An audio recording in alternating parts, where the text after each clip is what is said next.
And I was like, the guy was like, oh, it comes standard in black. And I'm like, oh, that's a really bad paint job for Florida. And it just kind of like went over his head. I'm like, dude, seriously, like. You have now joined the A Couple Podcast Show. Let me introduce our hosts, Laura and Xavier. Hello, this is Laura here. And this is Xavier. We're the A Couple. Welcome to our podcast. We're back again. Just want to, start off with thank you for coming back. We are going to be talking about, a topic that I've been thinking about a lot lately because I've been looking at cars. And something I feel like it's in the back of my mind as I drive around is that, there's been a big flip between like the sports car or cars versus the SUVs and the big giant tanker trucks that are out there on the road nowadays. Uh-huh. And I've been on the side of, there's a lot of people who look at small cars like, oh, aren't you afraid that that's, you'll get crushed or something like that if a big car comes by. And I think about it as I have more room on the road to maneuver than I would have if I was in a big vehicle. I've ridden both, and I definitely feel safer in a smaller car. But, more and more I notice that everybody is going towards the big vehicles. And as I was searching, we were searching, we noticed that there was a big price difference between a lot of the smaller cars and the bigger cars out there. And there's always been a big price difference, I guess. Yeah. But yeah, certainly, back in the day, I remember my dad wanted to get a sports car and, he got a sports car and, and it was not, I don't even know what kind of car it was at this point. It was just one of those that two people could fit in it and it went fast. Yes. And part of me is not really the speed part that I care about of the car. I do want it to look good. Right now I'm in like this very tiny looking and it's a tiny car, which is good. It's just it feels like I'm running just a bit better than your average go-kart out on the road. So I want the size there, but as I'm kind of looking, like they don't have really good looking like small cars. So I'm looking at sports cars, which to my surprise, they're, priced pretty competitively. But then when you look into like when I start telling people about like, how I want to get to a small car, like what? That's crazy. Like, why don't you look but for you have something? A family and, what about you're not going to be able to fit them in there? A lot of that was on your side because I wanted to first go with a 2-seater car. You've heard that from other people. But too. Yeah. Yours was very plausible. It should at least have 4 seats because what if something happens? And this is like the first time I'm like telling you that I full-heartedly agree that yes, 4 seats do make sense, but I do like challenging you with that. Yeah, no, there's been times where, how about the 3 different times that my car got rear-ended by somebody who just wasn't paying attention? Yeah. And it had to go get fixed, and we used your vehicle to get around, so all of us need to fit in there. So, yeah, I certainly don't want to get rid of that just because there's only 2 doors on this thing and it's small. There should still be some sort of back seat. Yeah. But I guess like for me, I don't want to put high priority towards the back seat. And as I was. I get it. Yeah. For the most part, you're in it by yourself when you're traveling. Me, I always have at least one other person in the car with me. Yes. Whether it's me or a little one or both of us. Yeah. And plus, Laura prefers to be the driver. So like, yes. I know there's this weird distinction and I know, especially from your, I think like talking to your dad before, where there's this feeling where the man should definitely always be the man, the driving, the head captain of the cabin. And I really never picked that up, and I don't really have a feel of a need to abide by that. I have a little bit of an anxiety issue when it comes to driving, and then my anxiety aggravates my motion issue. So therefore, unless you're just one of those people that I've, with my parents, I can ride in with them easily because I did it my entire life. Yeah. So I don't have a problem there. I don't get aggravated or anything. Put me in the car with my sister, though, forget it. I'm about to blow chunks. I mean, it's like... I'm not saying more than that because, it's like, yeah, you're the same way. Well, where I'm like, just get me there. I'm done. Let me, So I drive because it saves me from screaming and throwing up. And so, yeah. And I enjoy being the passenger because, you know what? There's plenty of times where I just need to lay back and just sleep the ride away. And it's like, man, this is. Or you can, play on your phone and play music, listen to podcasts. Oh, yeah. Yeah. I mean, it gives me I get freedom of my hands and whatnot, being the passenger and getting to our destination. I am perfectly happy being the one with my hands on the wheels and my feet at the, the gas and pedals and stuff. Well, you also prefer bigger cars than I would. Like a sedan, you're not like, if you have a choice between a sedan and, let's say, a crossover or SUV. I mean, honestly, I've driven all over the spectrum. I've gone from anywhere from driving your Spark, which I didn't have a problem driving it. I did kind of notice that big trucks would get very close to my rear end, but I think that's more the hatchback, flatback, because they do that with my car, too, hence getting hit 3 times in the rear. Once by a preacher and a son. And then the other thing that bothered me about the Spark was when I had our daughter in the back seat, and all of a sudden I'm starting to think like, okay, there is nothing between the back and her. So if somebody just plows into it, they didn't have very far to go to get to her. Chevrolet Spark is what we're talking about. Yeah. And I didn't care for that. But otherwise, and then driving it on the freeway, just that thing sucks. Oh my God. Yeah. Like, okay. So starts shaking. There is like this, there is this one fear on, I swear, like when car makers are working on the next car market, because it seems like a lot of the EU and other countries, when it comes to smaller cars, they do put, some real good thinking behind it. This one just feels like they just slapped it together and you're getting a small car. It was meant to be a small, really cheap car. They did that. Exactly. And it was meant to be an in-city car. So, when we took it on the freeway the first time, we're good up to like 70. Oh, yeah. You hit the 80 miles an hour, you definitely feel something. Oh, yeah. 75, it starts getting a little bit, but anything above 80, that thing does not like it. and there's like some roads here where it's like impossible not to go that speed. So it's not just to keep up with traffic. Exactly. It's not like you can go into, let me just go and pull into the right lane, the slow lane. Like, no, the slow lane's going 82. Everybody else is kind of beaming on there. You'll get the police stopping you for like, why aren't you moving your car faster? Like it's more of that. Yeah. He just say, I'm chugging along as fast as I can. And you can hear like, so, hence why I am kind of like, this maybe there's a time where I should start thinking about getting a new vehicle, but there's perks I like with my little moving trash can, my tiny little moving trash can. Well, like, how about the one time we went to the Tampa con downtown, and oh yes, and there were like no parking spots in this garage, and then we found this like dinky little little tiny little pocket. Everybody was driving by all these big vehicles, and I'm like, you think? And we're like, let's try.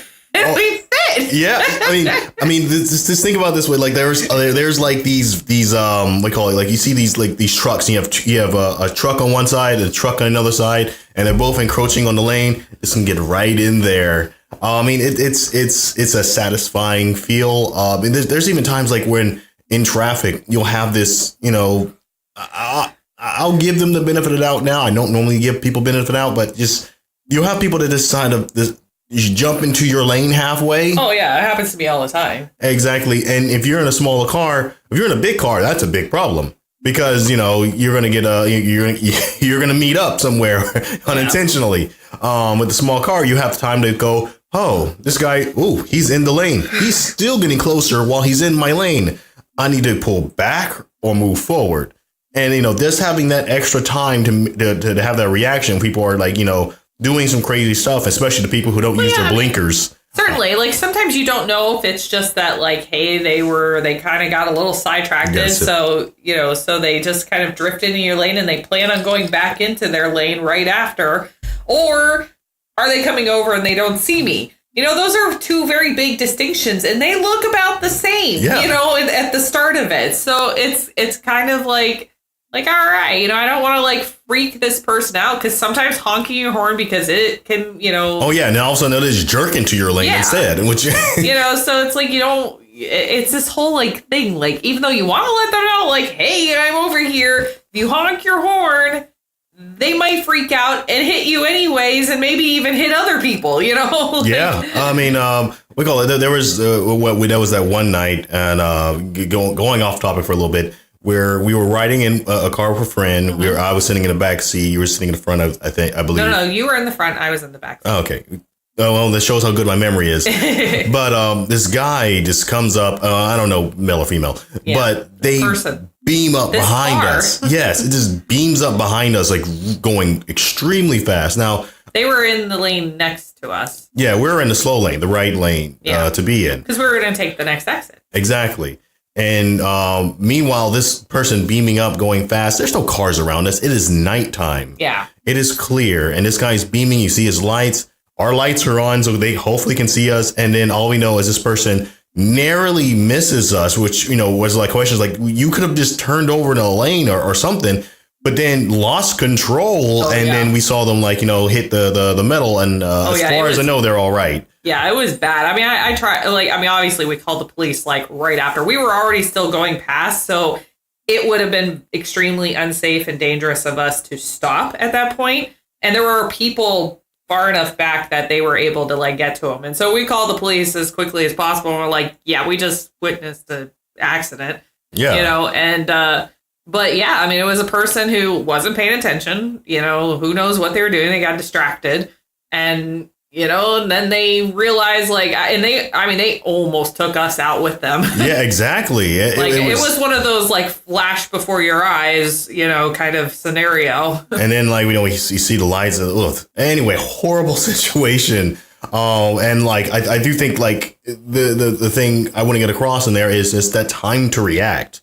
You know, this, you know, no one in their right mind would have thought we were in danger or encroaching danger. Yet we make this turn, and then there's this car just beaming behind us out of nowhere. Like we as far as it was an uneventful night, and then we had that happen. But having that, just, you know, a car that could be able to move when needed to, or make those adjustments when need to, several inches could definitely save your life.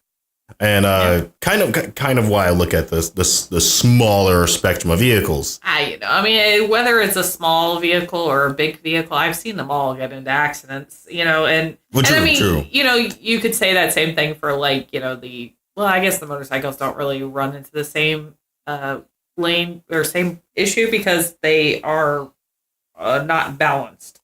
So if they overreact or they have to move out of the way too quickly, they could get thrown off. Yeah, they do. They have several other variables. Like there's like I can see why people use that as like, you know, a comparison. Like, well, motorcycles like fall over all the time, and like you're constantly hearing stories. You've got four. You know, it's like the difference between being on roller skates and being in inline wheels. Yeah, regular skates or one is self-stabilizing. Yeah. So like that small reaction, you're still balanced on there, but you can see like where people they miss the motorcyclist and the motorcycle still falls because you threw them off. Yeah. You know, you don't have that same thing with the car in general. And what I see, like, when it comes to safety with the cars, my thing is, okay, I have at least a few more inches to react to something weird that's going on. And that seemed to be working fine. Meanwhile, the people who are more on the side of the bigger cars, or more of that, I have more meat around my vehicle. So if someone does hit me, I have a higher chance of, dusting my shoulders off and walking away from it. I mean, depends on the accident. Mm-hmm. It does. And I mean, even it depends on the vehicle too. Like, there are small vehicles and big vehicles alike that have good safety features in there, good airbags, and, and so those kind of things can, certainly save your life. And, so. Oh, and also going into automation where they can automatically slow if you're getting too close to a rear of a car or something like that. We haven't had a vehicle like that, so I can't say one way or another whether that is good. I do know that my mom has a vehicle like that, and I saw it brake on her when there was nothing in front of us, and it very drastically broke. Like there was something right in front of us, and there wasn't. We were nighttime, nothing anywhere. And also, I saw it freak out when it started raining because raindrops were getting on its camera.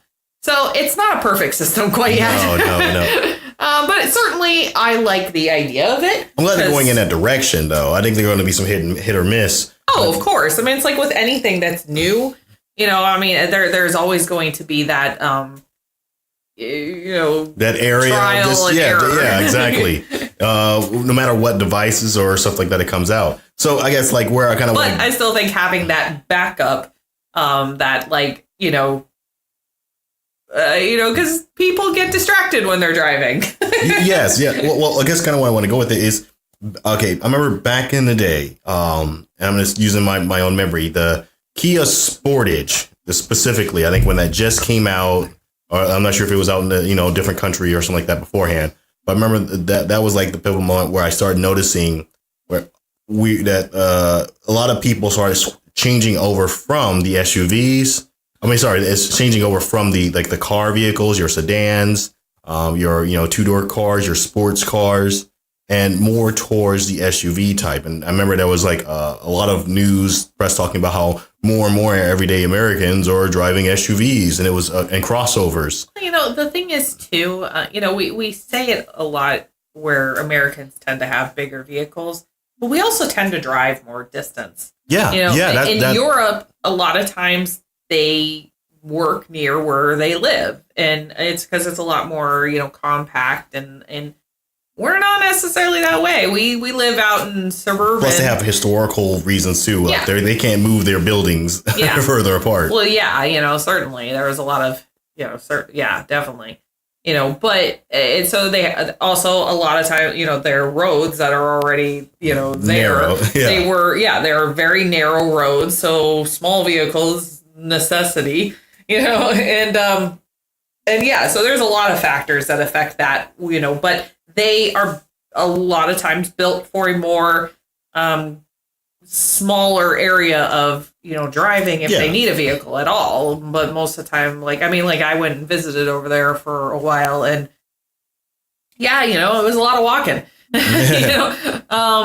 But in America though, for the most part, we drive. Most people have some kind of commute to work, and that's an everyday thing. You have a commute to school. You have and for a lot of people, each of these commutes are like 30 minutes plus. Yeah. So if you're spending a lot of time in your vehicle, you want a vehicle you're comfortable in. You're going to have space in, you're going to have your family in it. And usually, since we're not, it has to be a multi-purpose kind of vehicle, too. Exactly. For economical reasons, too. It's not like you have this is my golfing car. This is my going out clubbing car. I think our plan, which is, I think, a good one, where you want to get the smaller vehicle because it tends to only be you in that vehicle. Yeah. And so that makes sense, but still have that possibility that if we absolutely have to, we can all squeeze into this thing. Exactly. So expect really tiny back seats. Like your legs are going to touch. That's why our daughter will go back there. Exactly. Like she's going to be laying sideways. I've done it before where I've been in those really cool looking cars. Yeah. And you can get into them, but getting out of them. What does my brother have? I'm trying to think the name of that car. Is that the Charger? Yes. I sat in the back seat of that thing, and my legs were right up against that back seat. Was that the Charger or the Challenger? Because they are almost the same, except one is like a 2-door and the other one's like a 4-door. You know what? We'll just say it's both, because both have the same issue. They have like little bucket back seats that are those are the kind of vehicles that are really easy to get in. But hell, if it's easy getting out of them. Exactly, yeah. So expect to use all hands, just kind of crawl your way if you're in the back seat. But the main I've done that before. You're crawling. How do I get out of this? What I've seen was there was that commercial that was out a while ago, and they was talking about the Lamborghini. And of course, they were like comparing their car to Lamborghini. And people were like, that's ridiculous. But it's like, well, it makes sense. They showed the guy getting out the Lamborghini, and he's crawling off the floor, and he's in the front seat. So, just imagine if that thing had a backseat. There's like no way. Like, I'm just trapped. This is the new prison reform. I'm just stuck in the Lamborghini in the back seat. Like, But that's kind of what I'm thinking about is like while I'm in the car, most of the time, 90% of the time, I'm going from one place to another. I'm going to work, or I may occasionally every maybe once every 3 months, go out to a bar with some friends or something like that. And for those reasons, I don't really much need the passenger side seat for most of what I'm doing. So most of what I would just like to have is a place with my bags or stuff like that, and where I can just get to work back and forth. That would save gas money. I mean, especially if we go with the electric vehicles that are, an option now, or just going about my day. I don't really need the rest, and it'll just be a nice little pocketed consolidation and look good. Yep.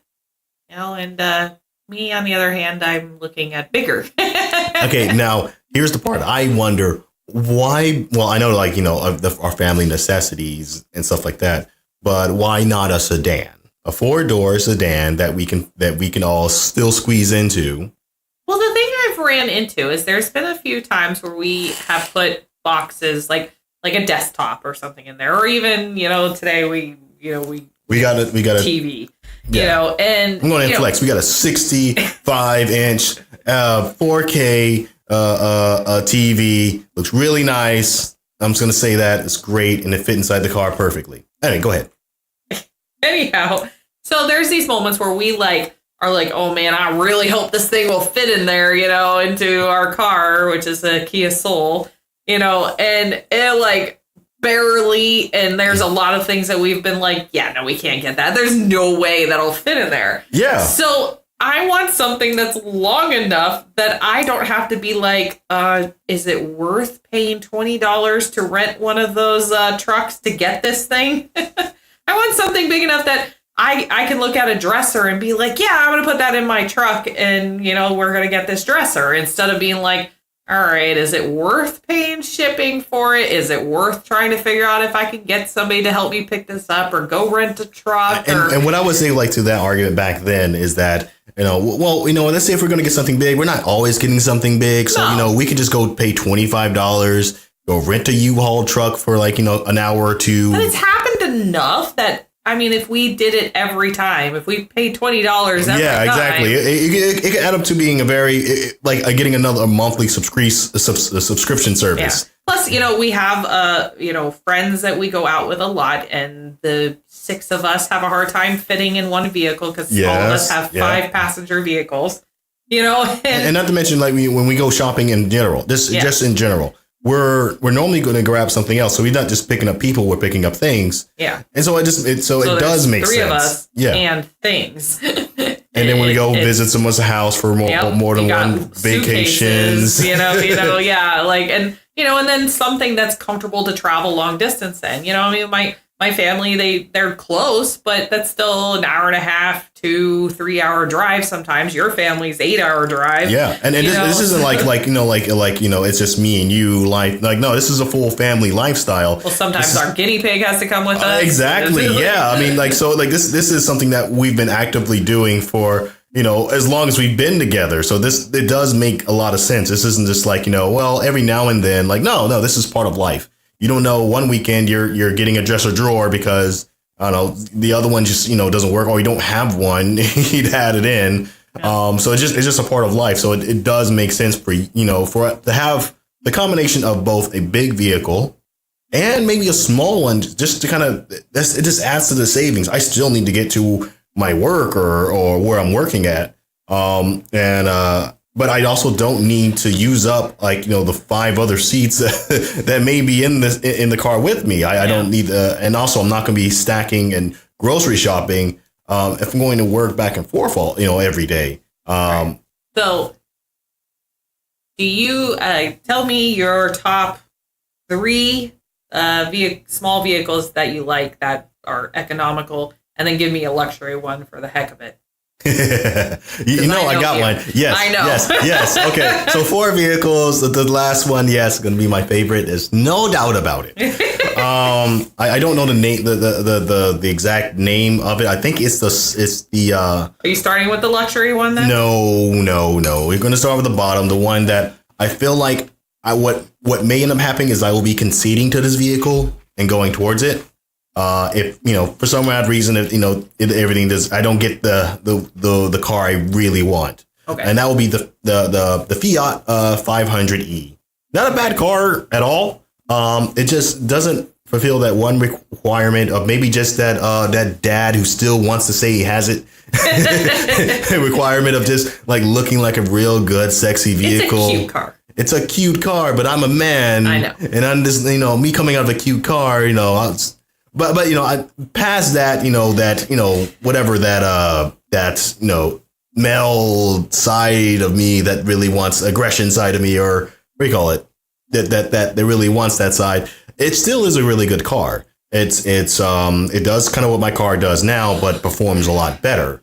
It's certainly, the Spark electric. is very basic. Whereas the Fiat actually has like some cool coloring and features and things and to it. Sounds. Yes. Yes, that I have been suffering with it is just inefficient sound. I mean, I like real heavy bass. I love it. I listen to EDM. It doesn't matter what I listen to. I'll listen to freaking country, but I still want the bass because just like if it's not there, it doesn't matter anymore. It's just But it's just one of the perks. It's a step up to from what I currently have, being more economical with the electric. Even if it's not the electric, I think I would still move up because I do know that one can hit the highway at 80 miles an hour and not, make you do the shimmy shake all the way to your destination.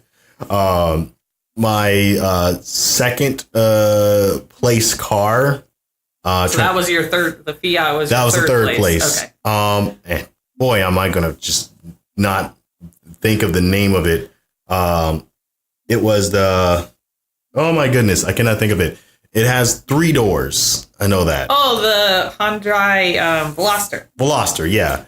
It's a nice car, very high rated. It's a lot longer than you're really looking for, though. Yeah. Yes, it is. It kind of goes into that. It's a cool little. Yeah, it's like a half sedan, almost hatchback it's sedan. It's pretty long. Yeah, but for all the ratings and it's how much of consumption of gasoline is around the same of what I currently have. Low to the ground, low profile. Still has a really nice look to it. So it's still kind of definitely appealing in that area. It was suggested by a lot of my friends. Like if you gotta go small, like this is the car that I would suggest going with. I will say, we sat in one once, and I thought it was pretty cool. Where you in the back seat you get the moon or the moon roof or something. The moon roof, that was pretty cool. Where you could look up and you're not looking at. You could actually see out of it. That was pretty cool. And I've been in cars before like that when I was a kid, and it's cool, laid back, and you got the sun and stuff like that. Yeah. Maybe I'll do that during lunchtime, just hanging out in my car, just looking up. What would freedom look like? All right, so number 1. Number 1 would definitely be, without a doubt, the Subaru BRZ. It is for the price is nice. It has pretty much everything that's on my checklist that I want. Little tiny bucket seats to appease the wifey. That's you. Back seat. Yes. It has a lot of improvements. It's kind of built to be just a generally better vehicle. Yeah, I've seen them. They're pretty nice. Yeah, this is closer to the more performance vehicle, which it would be excellent. That's over exceeds what I'm looking for. Not just a step up, but a marginal step up. As far as just pressing on the gas and getting where I need to go every day and doing it safely. Mm-hmm. I'm not trying to race anybody. I just want a reliable vehicle. It's from point A to point B, and I think that definitely nails it. 2-door car, not a 4-door. Sound system, as far as I know, is decent. But I don't see myself being unhappy with a nice BRZ sitting in my driveway, just looking nice and pretty. So your luxury one? It'll be a Porsche. There's no denying it. There is. I cannot think of the name of the model. It does have 4 seats. 2 doors. I cannot think of the name of it, but Porsche just makes sense because the BRZ is kind of more of a budget Porsche. I thought it was supposed to be a budget Miata. Oh no! I'm sorry. Miata is way off the list. I mean, it's cute, but it just doesn't appeal to me by looks. And I haven't seen their latest Miata, or they came up with one lately. On my search for cars. 911? What? Porsche 911. Yes, there we go. Quick search on the Google. Thanks, Laura. Yes, and the car looks. That is just what appeals to me. It just looks like a Xavian car, and that looks fine to me. Okay. Okay. Now I'm getting off the looks on it. One thing I noticed while on my search is that before, if I looked up a car company, I can look at their sports car. Honda, Toyota, you name it, whoever, Spark, back in the day when Saturn was a thing. Yeah. And a lot of what I would have learned is, I've heard about, some of these car companies not existing anymore, but kind of seeing the effects like, there's no more, let's say Pontiac, or this car company's gone, or this car's been discontinued. I didn't even know about Scion, but that, they're still selling the cars, but, the company has been, something's happened to it. I think it either got ate up by another company or something.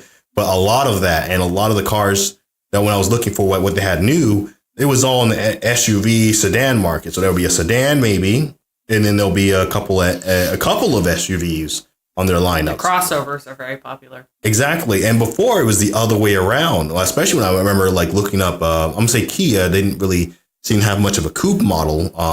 Their Rio is the smallest vehicle I think they have. Yeah, definitely. Rio's not marketed for me. But sorry for my strong opinions if I'm hurting your feelings on the car choices you have. We've had 2 Kias now. Yeah, we've had two Kias. And we like them. Yep. I actually spanning. Let me put as long as I've known you, 12 years. So. Can I put a 5th car in that boat? Sure. Okay. If Kia, maybe I'm a fanboy of Kia, but if Kia came out with a kind of a coupe, 2-door coupe, similar to the BRZ, or a Fiat equivalent of a small car, I think it would trump the list over all others.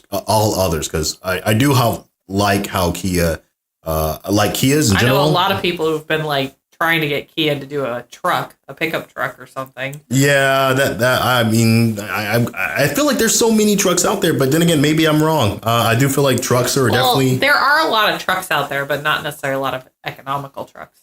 Oh yes, yeah, I did hear that. Like there's one car company that is trying to go for an electric truck. I cannot think of the name of it, but there is an electric truck that's going to be sold for probably a lot of money. Probably. But a lot of trucks are expensive in general too. That's what I mean. Yeah, economical, not environmental. Exactly. But that who knows what they'll do with that? But that's kind of where I am there. But what I did kind of find interesting is that there seemed to me, maybe from my end, and I was looking, like there was a lack of sports vehicles and a lack of coupes. Going into the BRZ, I think was very nice, but it felt like I was going through car, car companies to find out if they even had an option that kind of fit the bill. And I do know that there's the Dodge Challengers and the Chargers of the world and Mustangs, the muscle vehicles. But I feel like those cars, they do fit the bill.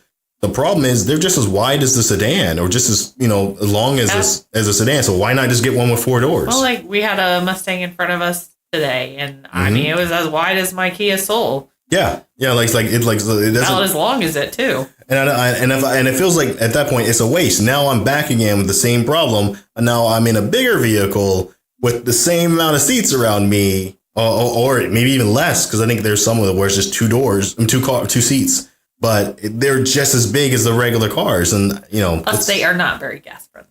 No, they're not, and I'm not sure how kind BRZ will be with gas either, but I don't know. Who knows? But that's kind of what I've been thinking around it. If it's a smaller, lighter vehicle, then it might not be so bad. Yeah.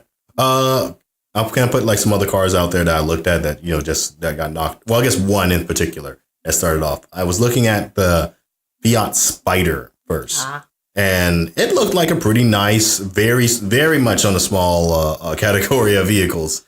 Closer to how the Miata looks. Very little, tiny pocket car. And I like the options they had on it. It just wouldn't work because only has 2 seats, but maybe when someone graduates and goes off into college, we'll have a 2-seater just for me and you to just kind of ride on to the sunset. Oh yeah, okay. Well, it's a very sweet idea. She doesn't even like this riding off to the sunset. I'm not a big fan of sports cars. Okay. Let's say I've talked about my car. Let's talk about your cars that you've actually found that would be an improvement for you. Oh, yeah? Yes. I don't know if I have as many as you. You have 2 cars that you've been looking at, but yeah, there are 2 that I really do like right now. So the Subaru Outback is one that I really like. I feel like it's a kind of what I'm looking for with the longer kind of vehicle, but still not like huge. And then the other one that I just saw a picture of recently was the Kia Telluride, and that thing looks really cool. Yeah, big, but cool. Oh my goodness, it's all over the web now. I mean, the Telluride Kia. Just go to the website Kia. They're showing it off like crazy, and I have to say, even we went into the Tesla thing last week. When they gave us a little tour of the car and had the one with the bat wings and everything. Oh my God. That would be my luxury one, man. If I could afford that price tag. But I went and looked it up, and even like the used ones were like $1,200 a month. And I'm like, nope. I'm sorry. I can't do that. Right now we're paying in like the couple hundred. We haven't even got to like $1,000 a month on, oh my God. That's like paying rent. Right? Like, wow, that's crazy. So, if I could have a dream car, that would be mine for sure. That thing is really cool. The doors go up and wings, and it's pretty cool. Okay, well, tell me, why did you think that the Subaru Forester, is that correct? No, Outback. Outback was maybe a good option. Oh, I liked it that it was, long, but still kind of like skinny. So it wasn't, I've seen a lot of them on the road, and they're very nice looking. They're aerodynamic, so they're not like boxy, because right now I have a Kia Soul and it's boxy. And when I get on the freeway and it's windy, I know it. Yes. That's the problem with boxy vehicles in general. I mean, they look nice, but when you get in them and you have to go from one point to point B on a windy day, you feel it. Yeah, I get kicked around a lot when that happens. So it's kind of annoying, which the Telluride would kind of still be that way because it's pretty boxy as well. But the Subaru Outback, I don't know. It's really snazzy looking. The inside offers all the things that I'm kind of looking for. It's not it doesn't have a third row seat like the Telluride does, but it's got a big back. I mean, we don't need the third seat, really. It would be nice to have for those few times where we do want to fit more than 5 people in a car, but, it doesn't happen often, so. Yeah. But okay, now why the Telluride? Is it just the fact that it has 3 seats, or is it more? I mean, that one's just really pretty. I mean, the inside of it's really just good. Like really nice. It's got that like slick appearance in there, and it's kind of like a really souped up modern version of a minivan, I guess. Like, it still offers all the things that like I like about a minivan, but doesn't give you the minivan look, which I don't really like. I would say it is the most masculine car that's on Kia's lineup. No doubt. It is. It does look like a little sexy beast. It's big. It's got the third row seat. It's got all the other things that I'm kind of wanting. So yeah. Which our daughter's request for when I get a new vehicle, which I'm not going to be getting one for a while, but our daughter's request is that she wants vents for air conditioning in the back seat, so she actually has control over like the air back there, because there's so many times where she's like, Mommy, she's got it from you. She's got not from me. I know. She's like, I'm hot, and I have to put it on high, and it's like I'm like freezing at the front. My eyeballs are drying out, or I'm also freezing too, because I get cold a lot. I mean, I get cold very easily. Or actually, no, I don't get cold very easily. I think I'm normal and you're strange. So you get hot very easy, there's always a fight for the AC. So it kind of relieves that fight in there, which I think is a good idea. Now, Tesla, what of all the features that they showed, maybe name one that most people don't know about, and one that you would really like to have, and you can just tack it on to your next vehicle. Maybe just pick it out and add it to your vehicle. I mean, they showed us a lot of different things. and their map system is definitely the best I've seen. Like their GPS version of there. I mean, I've like my mom's is horrible in her car, and I've seen some other. Most cars just give you a little tiny little box is about the size of a big cell phone, maybe. Yeah. They give you something that's wider than most laptops as far as screen size goes, which is but otherwise, obviously, the cool feature was when they like showed us that you could get a bonfire kind of crackling thing on there. And then, of course, as the bonfire starts going, your seats start heating up. And then you're like, do I smell like a barbecue kind of smell going on here? Like, it was the weirdest thing. Yeah. It did feel like you had like the smell aroma of the coming through the car. Is this my mind playing tricks on me? And the funny thing is the guy that was like doing the tour, I don't think he picked up on that. Yeah, and, well, he's sitting in the back. So. Yeah. So it may be just he's doing it every day. His nose got adjusted to it, like it's playing all the time. I don't even smell it anymore. But yeah, actually puts that aroma like through the vents. Like, well, that's extremely awesome. So if given the chance, I won't say no to you getting that, and me being able to be in the passenger side seat and play the games. Well, oh yeah, that was nice. And the funny thing is, going through all this, I did look at the Tesla too. And of course, it's not just the price that was a no for me. And it was a very sexy vehicle. It didn't fit everything I wanted in it. It wasn't a sexy looking car though. But I don't know, part of me still looking at that BRZ. And I think like when the closest I got to a BRZ yet, which who knows, maybe I'll do a second recording. It'd be nice if they made that like electric or hybrid or something. I don't see that ever happening, but that will be interesting. A lot of weird things have happened this year. A lot of strange new things. Who knows what will happen? I mean, the car market is changing. I did remember, who was it? Subaru, the Supra or whatever. They came out with the next Supra car. It looks really good. Definitely on the $55 market. And they haven't came out with one within like 10 years or 20 years, or I'm not a cars guy, so sorry if I'm getting this wrong. But and I guess people didn't kind of expect that to happen. And I think from a lot of the talk around that car is that a lot of car companies see making sports cars as a loss now, which that really? was yes, yeah, exactly. So most car companies haven't been making them because it's been losing money and most people aren't buying them. And then part of me kind of thought back on that, like, wait, this is the car that a lot more Americans need to think about. It's because what we see now, if I just drive around this neighborhood, I will find probably a truck, an SUV, or two SUVs, two crossovers. And it's like, I think this is a good combination. People should start, maybe not being afraid of the sports car, the coupe, or the tiny car market. Like, there are some benefits that you're getting. It's not just the gas money, but that's a thing. It's not just having an extra room and space, but just having a car centric that one looks really good to your coworkers. You want to show it off, or when you're out on the road by yourself. Definitely something really good. I do think that, it's a viable option that I don't think people are thinking about. Well, we spend a lot of time in our cars, in America. Yeah. It's like we have to get into them to, go to work.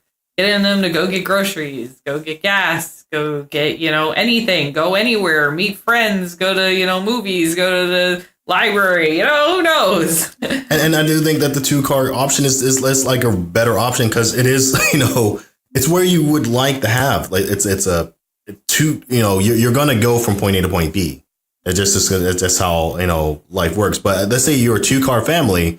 I've definitely look at maybe your next car should be a sports car if you still already have a big vehicle, or if you have we call it you're looking for like your next vehicle or trying to get wonder like we need 2 cars so we can both go.